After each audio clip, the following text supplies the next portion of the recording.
David.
Cabal.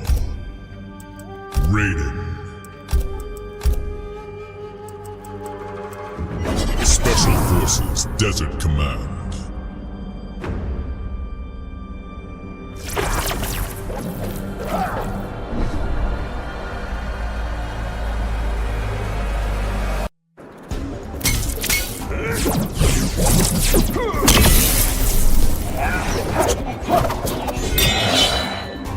In some timelines, you are a hero.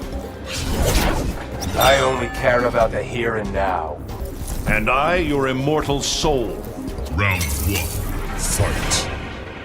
What's up, YouTube? Kelvin with 13th Ascension, back with another video, guys. Hey, listen, I knew that I said I was going to give you 2 videos, and I wanted to wait a little bit because I wasn't sure if I should bring out the second one. I don't know, guys. I feel like we're time shifting and time jumping, so it's just like I don't know exactly if it was right to put this out, I would say, but I don't know. My gut tells me it's probably best to go ahead and put it out. So this video, we're going to do something different, guys. I want to do like a review, like a movie review. I don't know. I've never done movie reviews. Well, I do them sometimes, but I wanted to kind of give you guys a proposition today, and what, I guess, finding out who was the best Spider-Man, because I hear this debate all the time. And I was like, well, maybe I can give it to my viewers today and see who exactly is the better Spider-Man. Of course, you have Tobey Maguire, and he was, the first Spider-Man. I guess the original. You have Tom Holland, and then you have Andrew Garfield, right? All three, they're all unique in their own ways, right?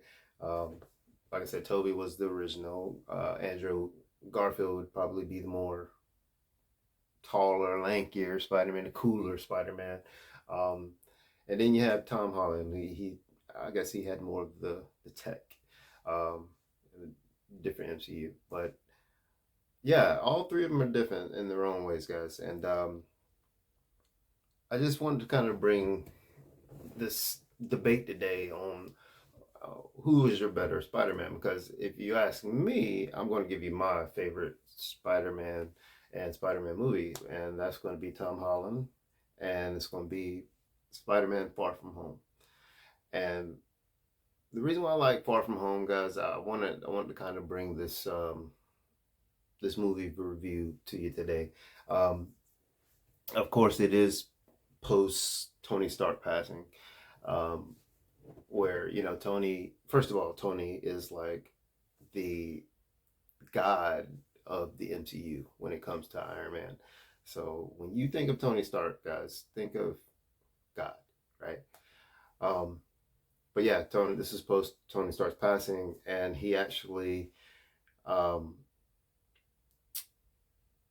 Holland was really taken back, let's just say that, from everything, because I guess he thought he was so invincible, he never thought he would, pass. But Stark basically looked at Tom as a son, right?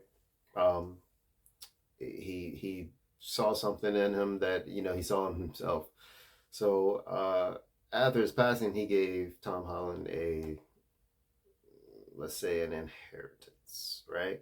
Um, you know, I guess with great power comes great responsibility, and Stark knew this about Tom, and he wanted to give him a piece of him that would carry him on through, you know, long after he was gone.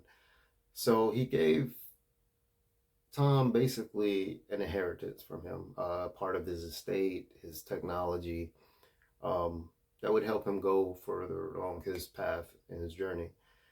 Um, so I guess you could say he looked at Tom as a son. And I want to say that he also had he had two proteges. Tom was the first one.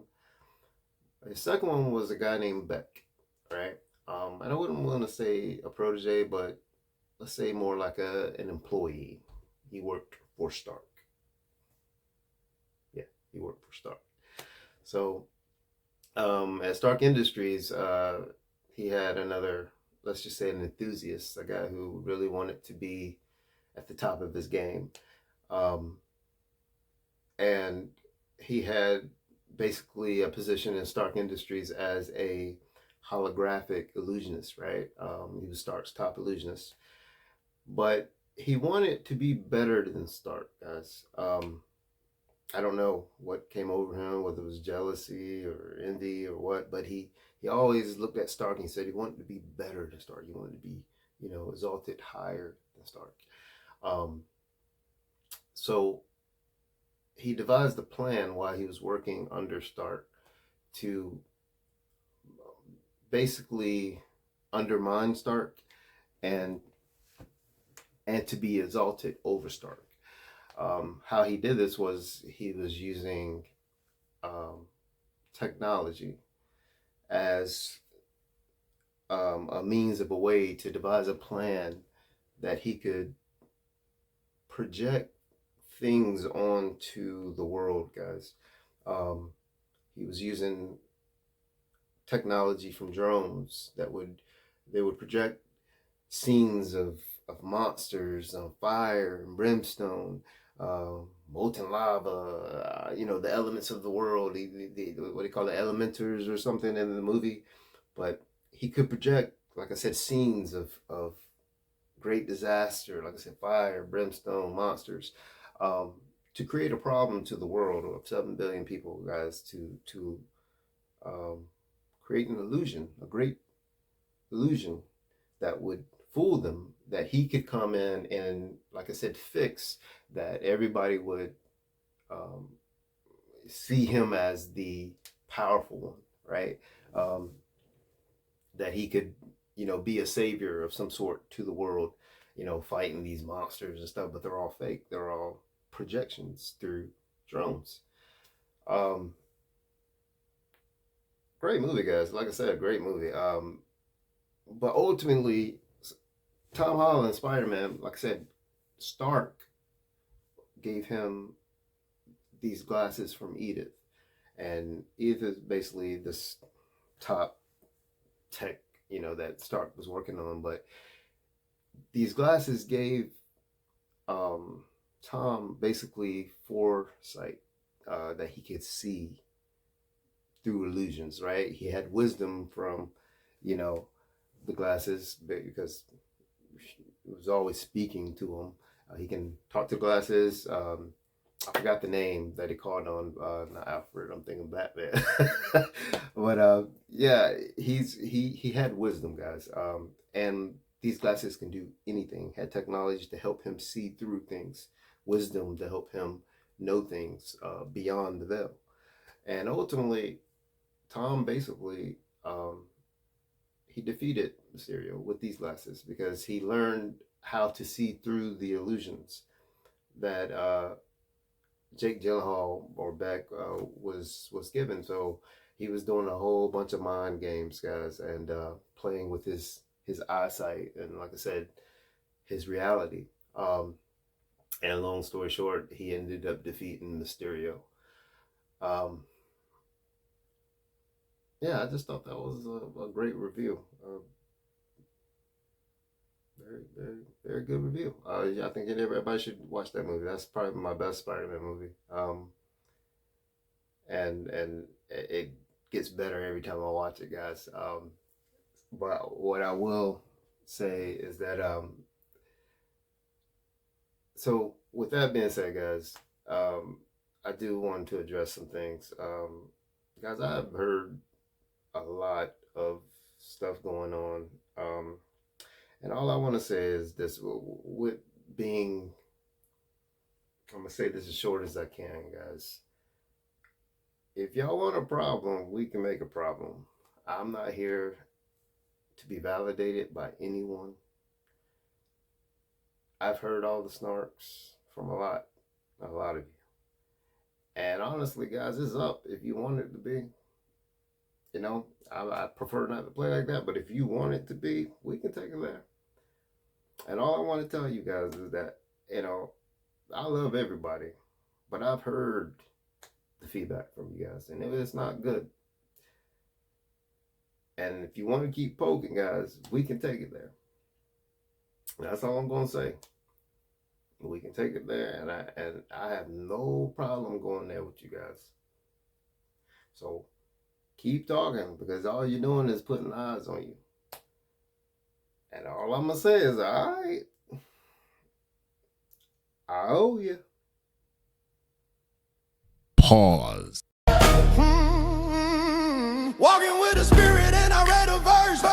Devil tried to kill me, but it didn't work. Pressure tried to kill me, but I did it first. Walking to the studio fresh out of her. New Jerusalem, this ain't the metaverse. Just make it worse. Stop